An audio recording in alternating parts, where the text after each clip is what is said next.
पूर्वी चंपारण के चिरैया थाना क्षेत्र से एक चौंकाने वाला मामला सामने आया है। यहाँ 4 साल की बच्ची की हत्या और वृद्ध को जिंदा जलाने के मामले में पुलिस ने अब खुलासा कर दिया है। जानकारी के अनुसार हीरापट्टी गांव में 20 मार्च को दीपक यादव की 4 वर्षीय पुत्री अंशिका कुमारी घर के सामने खेलते समय अचानक गायब हो गई थी। परिजनों ने काफी खोजबीन के बाद चिरैया थाने में शिकायत दर्ज कराई।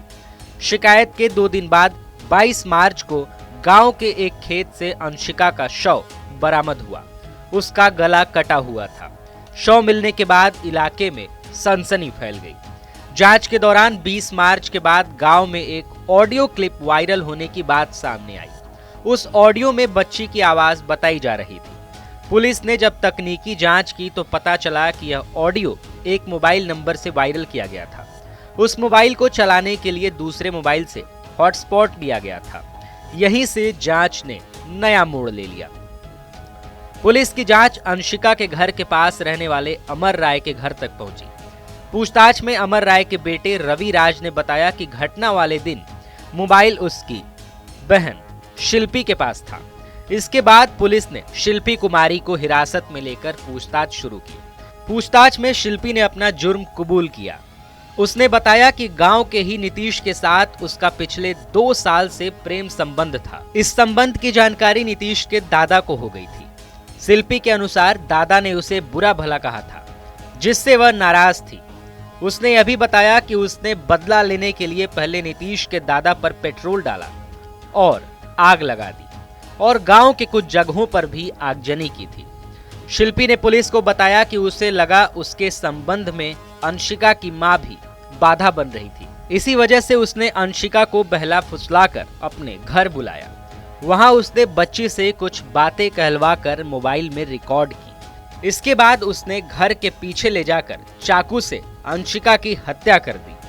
शिल्पी ने शव को पहले एक बाल्टी में रखकर अपने घर के छज्जे पर छुपाया। बाद में जब पुलिस की तलाश तेज हुई तो उसने शव को गांव के सरेह के खेत में फेंक दिया। मामले की गंभीरता को देखते हुए मोतिहारी पुलिस अधीक्षक स्वर्ण प्रभात के निर्देशन में एसआईटी का गठन किया गया। टीम ने तकनीकी साक्ष्यों के आधार पर इस ब्लाइंड मर्डर का खुलासा किया। ये एक्चुअली ये लड़की जो है एक गांव के ही नीतीश कुमार नाम के एक लड़का के साथ इसका प्रेम प्रसंग था। उसके साथ ये इसका इंटरनल अफेयर्स भी था और इसको पसंद नीतीश के घर वाले चाहे इसके घर वाले भी नहीं करते थे। और इसी के कारण नीतीश के जो दादा हैं राम अयोध्या जी, वो इसके साथ गाली गलौज भी किए थे शिल्पी के साथ जो अभियुक्त है। और गाली गलौज करने के बाद जैसा सुनने में आया कि कुछ इसको लपड़ थप्पड़ भी हुआ था इस लड़की को। ये लड़की उसी के कारण उनकी हत्या सोए अवस्था में जब वो उपवास पे सोए हुए थे तो वहां जाकर पेट्रोल छिड़क के उनके बेड पे आग लगा के मार दी थी। जो उन लोग को पता नहीं, वो लोग एक दुर्घटना समझ के इसका केस नहीं करवाया था। और इसी के क्रम में ये दुलारी देवी के साथ भी उसको फंसाने के लिए इसकी हत्या कर दी है। और हत्या करने के बाद वो ऑडियो वायरल कर दी कि जिससे कि सारे लोग उसको दोषी माने और वो दुलारी देवी जेल चली जाए। क्या साइको लड़की का जो मानसिक देखिए साइको नहीं है, क्योंकि इसने जो प्लानिंग की है हर घटना के पीछे, क्योंकि ये सोच समझ के करती थी।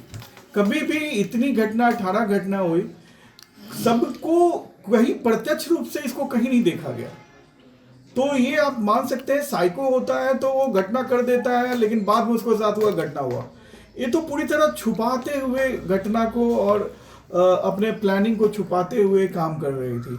और इस घटना में भी ये सामने आया कि घटना कारित करने के पहले से ये तैयारी कर रही थी। चाकू मंगवाना, चाहे ऑडियो तैयार करना, ऑडियो भी ये जनवरी में भी तैयार की है उसका, और मार्च में भी 20 मार्च को भी तैयार की है।